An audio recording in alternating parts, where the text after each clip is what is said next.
आमनी एक डॉक्टर थी। उसका अपना निजी क्लिनिक था जिसे वह खुद चलाती थी। क्लिनिक में कई लड़के काम करते थे जो कंपाउंडर के तौर पर उसकी मदद किया करते थे। लेकिन दोस्तों, आमिनी के अंदर एक बहुत बड़ा अवगुण था। वह एक विधवा थी और उसे जवान लड़कों का बेहद शौक था। जो भी लड़का उसके मन मुताबिक काम करता और उसे पूरी तरह संतुष्ट कर देता, उसी को वह अपने पास रखती थी, और जो नहीं कर पाता था उसे नौकरी से निकाल देती थी। इसके यहाँ कोई लड़का जल्दी से काम करने के लिए तैयार नहीं होता था। यदि हो भी जाता था तो इसकी करतूतों को देखकर लड़के बहुत दिन नहीं रुकते थे, क्योंकि उसकी शारीरिक संबंध बनाने की इच्छा खत्म नहीं होती थी। वो लड़कों को जब अपने घर ले जाती थी तो उसके साथ पूरी रात तक हैवानियत करती थी। दोस्तों, उसकी खूबसूरती इतनी बेहतरीन थी। शरीर के अंग इतने खूबसूरत थे, आगे से पीछे से बहुत ही खूबसूरत थी। दोस्तों, आखिरकार आमिनी को एक ऐसा लड़का मिल ही जाता है, और कमाल की बात यह थी कि वह लड़का भी बिल्कुल वैसा ही था जैसे ये लेडी डॉक्टर खुद थी। यानी वह भी उतना ही ठरकी और शौकीन निकला। इसके बाद दोस्तों, जब आमिनी उसे पहले ही दिन अपने घर ले जाती है तो वहाँ जो कुछ होता है वो उसकी जिंदगी की कल्पना से भी परे था, क्योंकि उस लड़के ने पहले ही दिन उसके साथ ऐसा काम कर दिया जिसकी उम्मीद और कल्पना आमिनी ने अपने पूरे जीवन काल में भी नहीं की थी कि मुझे भी कोई ऐसा आदमी मिल सकता है। तो आइए दोस्तों, जानते हैं पूरी सच्ची घटना को। लेकिन उससे पहले, जो हमारे नए दर्शक हैं और जिन्होंने अभी तक चैनल को सब्सक्राइब नहीं किया है, वह चैनल को सब्सक्राइब जरूर कर लीजिए। आज की सच्ची घटना हरियाणा के पानीपत जिले की है। यहीं पर आमिनी नाम की एक महिला रहती थी। आमिनी विधवा थी और उसने अपना एक निजी क्लिनिक खोला हुआ था। वहीं पर वह मरीजों की देखभाल करती, उनका इलाज करती और उसी से अपना गुजरसरा चलाती थी। इसकी कोई संतान नहीं थी। पति के जाने के बाद उसने अपना जीवन अकेले ही बिताने की सोची। उसने सोचा कि जिंदगी में पति से जो कुछ पाना था वह पैसे के दम पर भी मिल सकता है। लेकिन दोस्तों, आमिनी के अंदर एक बहुत बड़ा ऐब था। वह ऐब ये था कि आमिनी को लड़कों का बहुत शौक था। इसको हर रोज एक नया लड़का चाहिए होता था, और लड़का ऐसा दमदार हो जो इसके मन मुताबिक परफॉर्मेंस करे और इसको बिस्तर पर एक ऐसी संतुष्टि दे कि जिससे इसका मन प्रसन्न हो जाए। जो लड़का इसके मन मुताबिक काम नहीं कर पाता था, इसको जो है ये हटा देती थी। और इसके अंदर एक खासियत ये थी कि बाहर से कोई लड़के नहीं, जो लड़के इसके यहाँ काम करते थे उसी को जो है यह अपने घर रोज लेकर के आती थी, और उसके साथ दोस्तों ये सब कुछ करती थी। लड़का उसके यहाँ काम करता और उसके मुताबिक रात के या पर्सनल काम नहीं कर पाता तो आमिनी उसे अपने काम से निकाल देती थी। उसे कहती, तुम किसी काम के नहीं, तुम्हारे बस का कुछ नहीं है। दोस्तों, उसे इसके अंदर एक और खासियत थी जो किसी भी लड़के से संबंध बना लेती थी। कुछ इस तरह से बनाती थी कि इसको कहीं भी किसी भी जगह पर संबंध बनाने में कोई परहेज नहीं था। इतनी खूबसूरत थी कि शरीर के हर एक अंग को ऊपर वाले ने इतनी खूबसूरती से बनाया था कि जो कोई इसकी खूबसूरती को देखता था एक बार देखता ही रहता था, चाहे कोई मरीज आ जाए या कोई भी आ जाए। जब भी इसको क्लिनिक में देखता तो सबकी कल्पना यही होती, काश यार कितनी खूबसूरत है। एक अफसर इसके साथ मिल जाता तो रात क्या होती। कभी कभी तो मरीज जो आते थे दिखाने, वह भी सोचने लगते थे बेशक वो मरीज थे, लेकिन इतनी खूबसूरत थी कि अंग अंग बिल्कुल सुंदरता से परिपूर्ण था। दोस्तों, इसी के यहाँ एक लड़का काम कर रहा होता है। जब ये लड़का छोड़कर भाग जाता है तो इसको लगता है यार कोई काम करने अब आएगा नहीं, क्योंकि इसके यहाँ से लगभग 40 से 50 लड़के जा चुके थे काम करके। इसी बीच एक लड़का इनके यहाँ अपना रिज्यूम लेकर के आता है। लड़का 11वीं में पढ़ाई कर रहा था। नाम था आनंद। उम्र लगभग 21 वर्ष के आसपास रही होगी। घर का गरीब आदमी, 2 बहनें थी और भाई सबसे बड़ा था। पिता थे नहीं, माँ केवल विधवा थी, तो घर का खर्च किसी ना किसी तरीके से चलाने की जिम्मेदारी आनंद के ऊपर आ जाती है। आनंद काम ढूंढते ढूंढते बहुत थक जाता है। उसे कोई काम मिलता नहीं है तो एक दिन किसी को ही बताता है उसको कि एक क्लिनिक है और उस पर जाए, वहाँ पर एक कंपाउंडर की ज़रूरत है और एक प्लस पॉइंट तुम्हारे लिए ये रहेगा, तुम इंटर साइंस से स्टडी कर रहे हो और साइंस के स्टूडेंट हो, क्लिनिक में काम करोगे, काम सीख जाओगे तो आने वाले टाइम में कुछ नहीं होगा, तो तुम एक छोटी सी क्लिनिक भी खोल लोगे। तुम्हारा जो परिवार है खूब अच्छे से अपना जीवन यापन कर सकता है। दोस्तों, इस लालच में आनंद एक दिन उस क्लिनिक पर अपना सीवी लेकर के जाता है। इंटरव्यू के लिए सबसे पहले आमिनी उसको केबिन में अपने बुलाती है और बुलाने के बाद सबसे पहले उसको ऊपर से नीचे तक देखती है, क्योंकि उसका मेन काम अपनी ज़रूरतें पूरी करना था, ना कि क्लिनिक पर काम कराना। वह देखती है कि आनंद खूबसूरत हट्टा-कट्टा नौजवान था। अभी 21 वर्ष के आसपास अवस्था रही थी और यंग था। उसके बाद दोस्तों, वह आनंद को देखती है तो आनंद को पसंद कर लेती है। वह कहती है, ठीक है, रुको मैं तुम्हारा इंटरव्यू लेती हूँ। 10 मिनट बाद आमिनी अपने केबिन में फिर आती है और उससे पूछती है, क्या करते हो, कितना पढ़े हो? तो कहता है, मैडम मैं अभी 11वें में हूँ, अभी पढ़ाई कर रहा हूँ। सारी स्थितियाँ अपनी जो होती है परिवार की सारी चीज़ें बताता है।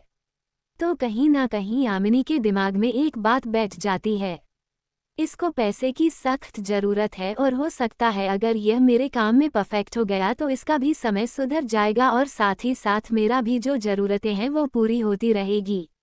दोस्तों, आमिनी उसको रख लेती है। उससे कहती है, ज़्यादा तनख्वाह नहीं मिलेगी, तुम्हें 12,000 रुपये मिलेंगे। तो कहता है, ठीक है मैडम, इतना ही मेरे लिए बहुत है, साथ ही साथ मुझे पढ़ाई का अवसर मिल जाएगा। तो कहती है, देखो एक शर्त मेरी और है, शर्त यह है कि मैं तुम्हें अपने घर पर रखूंगी, तुम्हें अपने घर जाने की ज़रूरत नहीं, मेरे यहाँ खाना पीना सारी चीज़ें मिलेगी, तुम चाहो तो बेशक घर पर पढ़ सकते हो, मेरे कोई दिक्कत नहीं, लेकिन मैं तुम्हें घर नहीं जाने दूंगी। रात में तुम्हें मेरे घर पर कोई काम नहीं करना, बस आपको मेरे घर पर सोना, क्योंकि मेरे घर पर कोई है नहीं। तो आनंद सोचता है कि घर पर अपने भी सोना है और यहाँ भी सोना है, कोई दिक्कत नहीं। आनंद कहता है, ठीक है मैं काम करने के लिए तैयार हूँ। वह कहते हैं, ठीक है, एक काम आप कल से आ जाइए।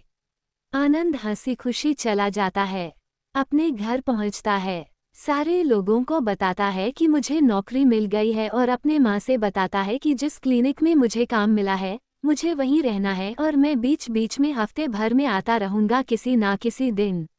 माँ उसकी कहती है, ठीक है बेटा, जहाँ भी रहना, लेकिन सावधान रहना, कभी कोई गलत काम मत करना, उसे समझा देती है। वह कहती है, ठीक है माँ, मैं ऐसा कोई गलत काम नहीं करूँगा जिससे कि मुझे या आप पर कोई परेशानी भविष्य में आए। अगले दिन सुबह होती है। आनंद नहा धोकर के अपना क्लिनिक की तरफ घर से निकल लेता है। क्लिनिक पहुंचता है और लगभग 9 बजे के आसपास क्लिनिक पहुंच जाता है। क्लिनिक खुलती है, आमिनी क्लिनिक पर होती है। दोस्तों, आमिनी अक्सर जो है फैशनेबल ड्रेसेस पहनती थी, साड़ी वगैरह बहुत कम पहनती थी। कभी वह ज़्यादातर ऐसे ड्रेसेस पहनती थी, मॉडर्न ड्रेसेस पहनती थी जिससे लोग उसको देखें और उसकी तरफ आकर्षित हो। वह तो यही चाहती थी कि लोग उसको देखें और आकर्षित हो और उसके प्रति जो आकर्षित हो जाए उसकी ज़रूरतें पूरी करें। यदि उसके मन मुताबिक काम नहीं हुआ तो दोस्तों, वह जो उसके साथ उस वक्त होता था उसको मारती भी थी। आनंद अपने काम के लिए पहुंच जाता है और जैसे ही पहुंचता है आमिनी पूछती है कि आ गए। आनंद कहता है, हाँ मैडम मैं आ गया। आमिनी कहती है, ठीक है, मेरे साथ रहो, जो मैं बताती हूँ, जो दवा बताती हूँ, सब देते रहना। आनंद कहता है, ठीक है मैडम, पूरा दिन, ये सब तो क्लिनिक का काम होता है। दोस्तों, सब सिलसिला चलता है। अब रात के लगभग 8 बजे के आसपास का वक्त होता है। तो आमिनी कहती है, 9 बजे जरूर बजे दुकान बंद हो जाएगी, तो सारी चीज़ें अच्छे से रख दो। 9 बजे तक वह अपनी दुकान बंद कर देती है। दोस्तों, उसके बाद रात 9 बजे का टाइम हो जाता है। उसके बाद वह दुकान बंद कर देती है। उसके बाद आमिनी आनंद से कहती है, मेरा बैग उठाओ और गाड़ी में रखो और घर चलो चलो। दोस्तों, आनंद उसका सामान उठाता है, बैग वगैरह गाड़ी में रख देता है। उसके बाद जाकर के गाड़ी के पीछे वाली सीट पर बैठ जाता है। आमिनी आती है, उसको पीछे बैठे देख के कहती है, पीछे क्यों बैठे हो, आगे आकर बैठो। आनंद शर्माता हुआ बेचारा आकर के आगे बैठ जाता है। उसके बाद गाड़ी स्टार्ट होती है। दोनों निकल लेते हैं अपनी क्लिनिक से अपने घर की तरफ। रास्ते में एक वाइन शॉप मिलती है। वहीं पर आमनी गाड़ी खड़ी करती है और आनंद से कहती है वह जाकर एक ब्रांड की दारू मंगवाती है। अपना जो भी पसंदीदा होता है आनंद जाता है और वहां से दारू लेकर लौट आता है। उसके बाद दोनों फिर से गाड़ी में बैठते हैं और घर की ओर चल पड़ते हैं। घर पहुंचने पर सामने एक आलीशान बंगला जो इसी का था, वो घर एक नंबर का वीआईपी महल सा था। घर पर कोई नहीं था, चाबी सब आमनी पास थी। उस पूरे घर में कोई नहीं था। दोनों घर में प्रवेश करते हैं। जैसे ही घर की रोशनी लाइट ऑन होती है, इतना खूबसूरत नजारा होता है। अंदर से आनंद ने अपने जीवन में कभी देखा नहीं था।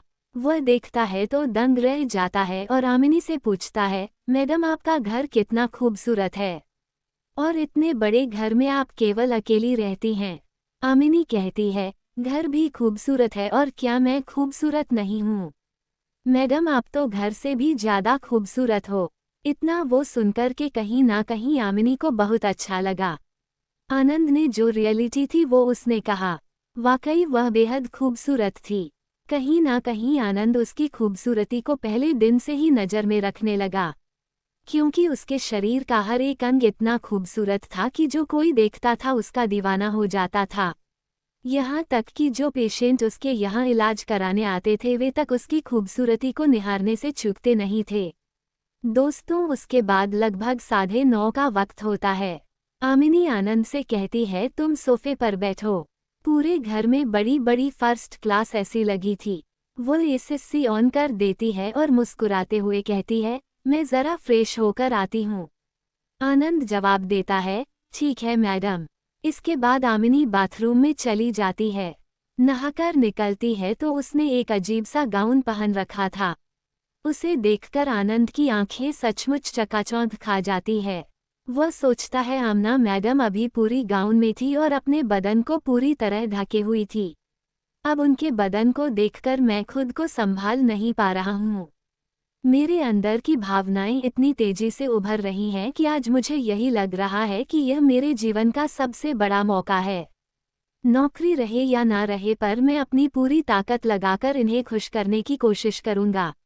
आनंद को अंदाजा भी नहीं था कि आज उसकी हसरत सच होने वाली है। आमिनी नहाकर अपने बाल पोंछते हुए सामने सोफे पर आकर बैठ जाती है। वह अचानक से आनंद को अपनी ओर आकर्षित करने के लिए थोड़ा झुकती है। जब आमिनी झुकती है तो उसके उभरे हुए अंग ऐसा लग रहा था जैसे बाहर आने को छटपटा रहे हो। आनंद की नजरें वही टिक जाती है। आमिनी यह सब देख रही थी। उसका बस एक ही मकसद था, किसी न किसी तरह आनंद को अपनी ओर खींच लेना। तभी आमिनी मुस्कुराकर कहती है, क्या हुआ, क्या देख रहे हो? आनंद हड़बड़ा जाता है, कहता है कुछ नहीं देख रहे थे। आमिनी बोलती है, तुम्हारी नजरें मेरे ऊपर थी ना? कहता है, नहीं मैडम, वो थोड़ा सा ऐसा हो गया, मेरी नज़र पड़ गई, मुझे नहीं देखना चाहिए था। कहती है, कोई बात नहीं, ये सब चलता रहता है। उसके बाद उससे कहती है कि जो ड्रिंक रखे हो लेकर के आओ। आनंद ड्रिंक लेकर के आता है और आमिनी कहती है, पैक बनाओ। पैक बनता है तो एक ही बनाता है। आमिनी कहती है, आप नहीं पीते हो क्या? आनंद कहता है कि नहीं मैडम, मैं नहीं पीता हूँ। आनंद, पियो, अच्छा लगेगा। उसके बाद दोस्तों 2 पैक बनते हैं। दोनों थोड़ा थोड़ा ड्रिंक करते हैं। 1-2 पैक में तो किसी को समझ में नहीं आया। जब शराब ने अपना सुरूर दिखाना शुरू किया, दोनों के ऊपर तो सबसे पहले तो जो आनंद था उसके ऊपर शराब का नशा हुआ।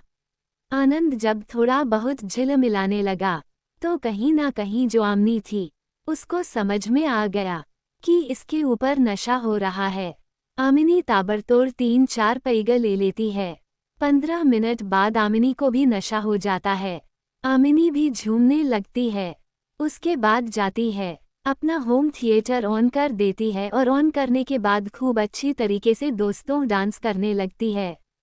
वह नज़ारा देख के आनंद का जो नशा होता है छत से उतर जाता है और उसके ऊपर दूसरा नशा सवार हो जाता है। इतनी खूबसूरत तब तक आमिनी आती है और उसका हाथ पकड़ के कहती है, मेरे साथ कंपनी नहीं दोगे? आनंद सोचता है कि क्या जिंदगी आ गई है जो मुझे अभी तक मेरे मन में चल रहा था। वो सब कुछ लगता है मुझे हासिल होने वाला है। मुझे नहीं पता था कि नौकरी के साथ मुझे ये सब कुछ भी मिलेगा। उसके बाद दोस्तों दोनों एक दूसरे के साथ डांस करते हैं और डांस करते करते जब दोनों एक दूसरे को छूते हैं, स्पर्श करते हैं तो कहीं ना कहीं जो आनंद था, उसकी जो भावना थी वो संबंध बनाने की, वो बढ़ने लगती है और आमिनी का भी जो मन था वो मचलने लगता है। दोस्तों तब तक आमिनी उसको कहती है कि अभी थोड़ा सा कम है, चलो एक और पैक पीते हैं। आनंद कभी ड्रिंक नहीं करता था।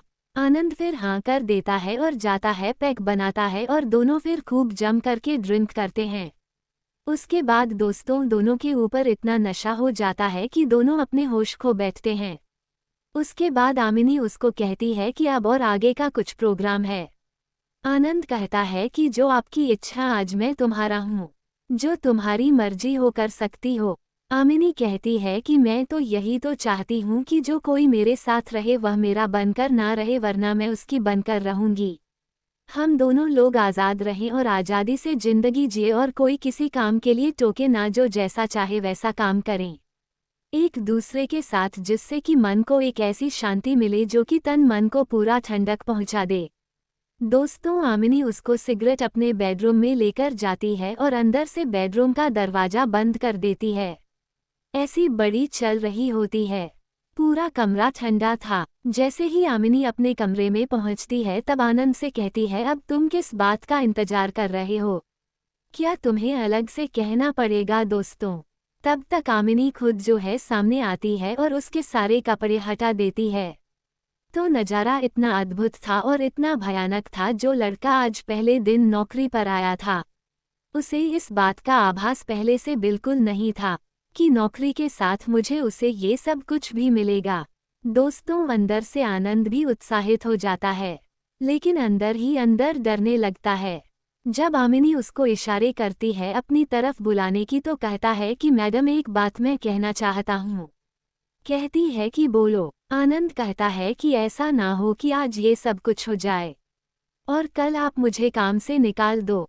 आमिनी कहती है, देख मेरी एक शर्त है, अगर तू मेरे पसंदीदा का काम किया यानी मेरे मन मुताबिक काम किया, मुझे खुश कर दिया, तो तेरी नौकरी आज से पक्की है और तुझे इतने पैसे मिलेंगे, तेरी गरीबी बहुत दूर चली जाएगी। पैसे की चिंता मत कर, मेरे पास बहुत पैसे हैं, क्या करूँगी पैसे का, मेरे आगे पीछे कोई है नहीं और मैं तो ऐसी ही लाइफ जीती हूँ। और मेरी एक बात ये भी जान ले, तू कोई पहला लड़का नहीं है।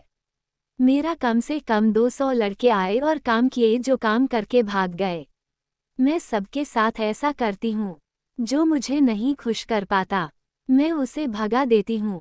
जब ये बात आनंद सुना तो थोड़ा सा अंदर से हड़बड़ा गया कि कहीं पता नहीं मैं कर पाऊँ या ना कर पाऊँ। आनंद कहता है कि मैडम पता नहीं मैं कर पाऊँ या ना कर पाऊँ, क्या आप मुझे भी भगा दोगी? आमिनी बोली कि मेरा रोल है, जो मेरे हिसाब से काम नहीं कर पाएगा मैं उसे भगा दूंगी। आनंद कहता है, मैडम एक काम करिए, आज का मुझे समय दे दो, आज जो भी कुछ होता है उससे आप नाराज मत होना। बाकी मुझे पहले से पता नहीं था, अगर बाकी कल मैं आपको ऐसी परफॉर्मेंस ढूंढूंगा कि आप बहुत दिन तक याद रखोगे। कहती है, अच्छा ऐसी क्या बात है, ऐसा क्या करेगा तू कल? वह कहता है, कल का कल पता चलेगा, आज ऐसा मत पूछो, लेकिन फिर भी मैं आज अपनी पूरी कोशिश और अपना पूरा 100% देने का प्रयास करूंगा। दोस्तों उसके बाद दोनों के बीच संबंध बनते हैं और संबंध लगभग 1.5 घंटे के आसपास चलता है। दोनों संबंध से पहले जो और सब कुछ होता है वह सब कुछ करते हैं। दोनों अपने उस पल को खूब आनंद से जीते हैं। कहीं ना कहीं अपना 100% देने के प्रयास में आनंद पूरी ताकत झोंक देता है और उसका जो स्टेमिना, उसका जो पावर होता है, पूरी शिद्दत से उसका इस्तेमाल करता है। लगभग इस 1 घंटे के 2 घंटे के खेल में दोस्तों कहीं ना कहीं आमिनी को बहुत अच्छा लगा। आमिनी को अच्छा फील हुआ। वो कहती है, जब सब शांत हो जाते हैं तो कहती, कुछ भी हो परफॉर्मेंस अच्छी है। आनंद कहता है, मैडम नौकरी मेरी पक्की है।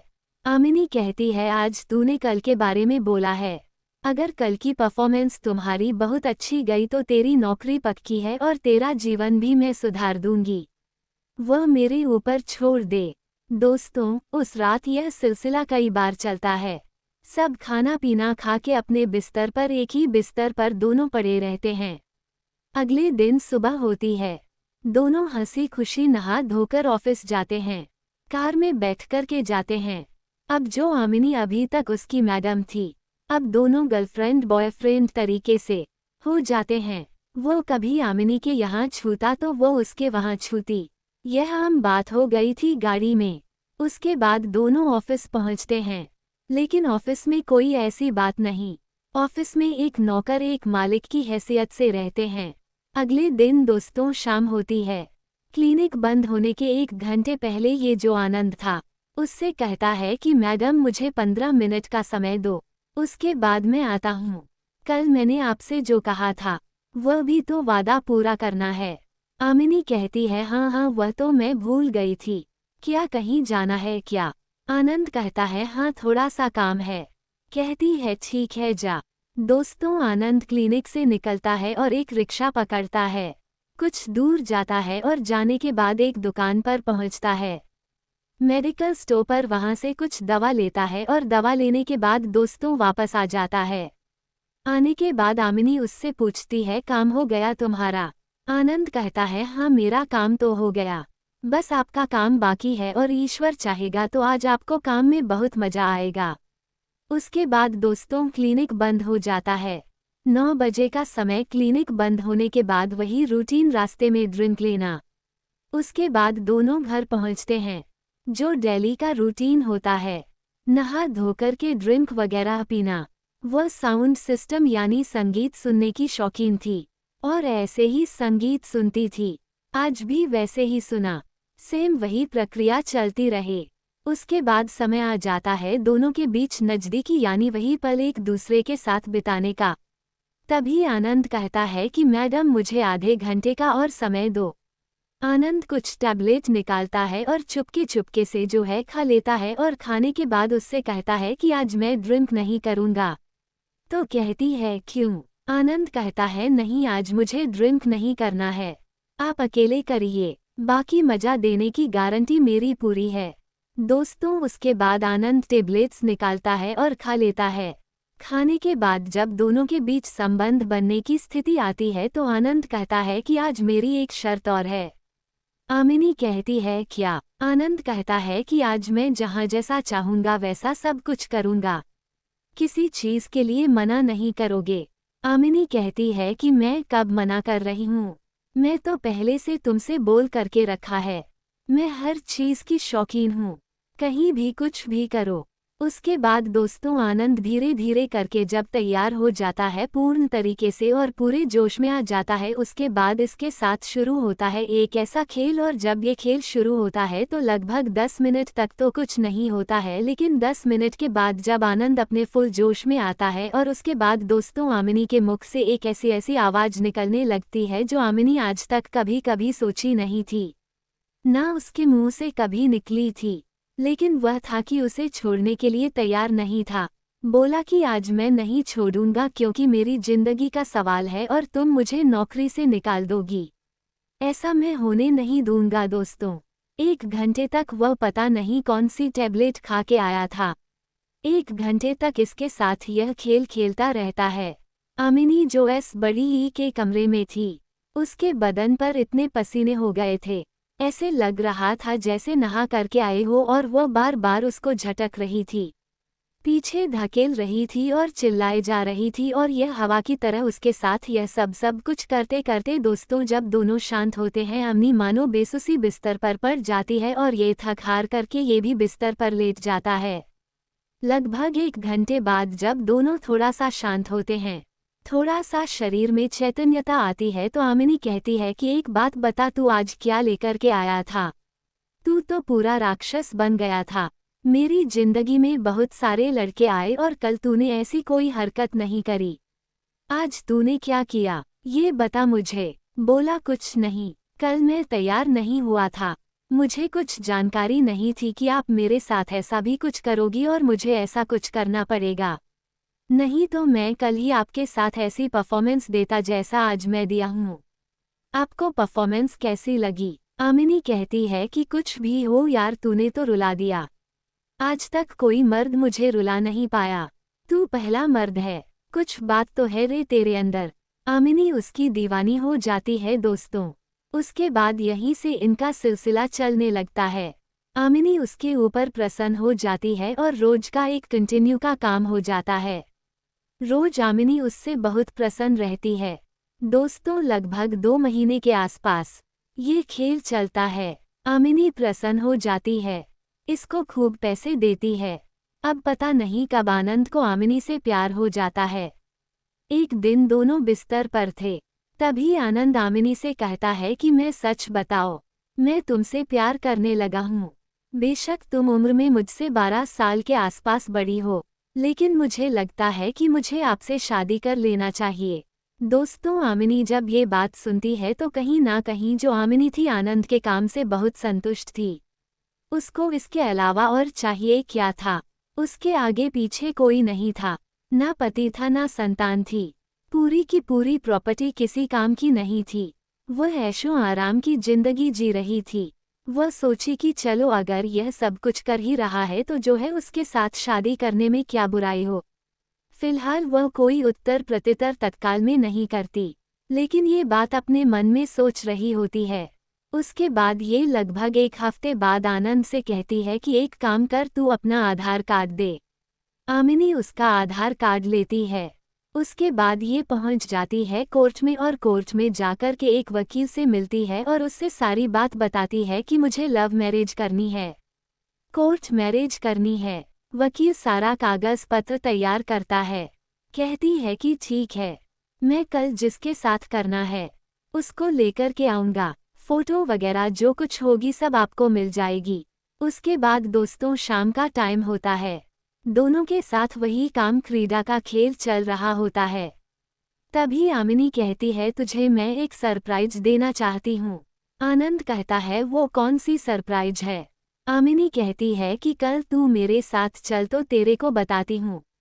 आनंद को पहले अगर मेरी नौकरी जाने वाली है, डर जाता है। आनंद कहता है कि कोई ऐसी सरप्राइज मत देना जिससे कि मेरे ऊपर और मेरे परिवार के ऊपर संकट आ जाए। कह तेरे संकट के बादल कट गए हैं, तूने बहुत परेशानी उठा ली है, तेरा वक्त आ गया है कुछ बनने का। थोड़ा उसे तसल्ली हो जाती है, लेकिन वह गुमराह करके रखी थी, बात को स्पष्ट नहीं बताती है। अगले दिन 11 बजे के आसपास उस दिन वो क्लिनिक को ऑन ऑफ करके रखती है और पहुंच जाती है कोर्ट पर। कोर्ट के मेन जज के सामने पहुंचती है और दोनों वहीं पर दोस्तों कोर्ट मैरिज कर लेते हैं। उसका सरप्राइज देखकर आनंद प्रसन्न हो जाता है, लेकिन अंदर ही अंदर डर रहा होता है कि अपनी मां को क्या जवाब देगा। क्या बताएगा कि वह एक विधवा डॉक्टर से शादी कर लिया, कोर्ट मैरिज कर लिया है। आनंद अंदर ही अंदर डर रहा होता है। वह तो आमिनी से कहता है कि मैं कैसे बताऊंगा अपनी मां से कि मैं तुम्हारे साथ शादी कर लिया हूँ। क्या कहेगी मेरे बारे में और तुम्हारे बारे में, तू तो नौकरी करने गया था, क्या करके आया है। आमिनी कहती है तू इसकी चिंता छोड़ दे, वो मेरे ऊपर, मैं क्या करती हूँ। दोस्तों आमिनी तुरंत अपनी गाड़ी घुमाती है और पहुंच जाती है बैंक। बैंक में 10 लाख का चेक भरती है और बैंक से कैश लेती है और कैश लेने के बाद आनंद कहती है कि ले पैसे और जा अपनी माँ को देकर आ और बोलो कि यह जो पैसे हैं वो मैडम ने दिए हैं और सारी बात उसको बता देना और बता दो कि तुम्हारे कष्ट के दिन कट गए हैं। बेशक उम्र में थोड़ा सा बड़ी है लेकिन तुम्हें बहू की तरह रोटी बनाकर तो नहीं खिला पाएगी, लेकिन इतना पैसे तुझे देगी कि तुम्हें जिंदगी में कभी किसी चीज़ की जो है कमी नहीं होगी। दोस्तों आनंद घर पहुंचता है, अपनी माँ से सारी बात बताता है।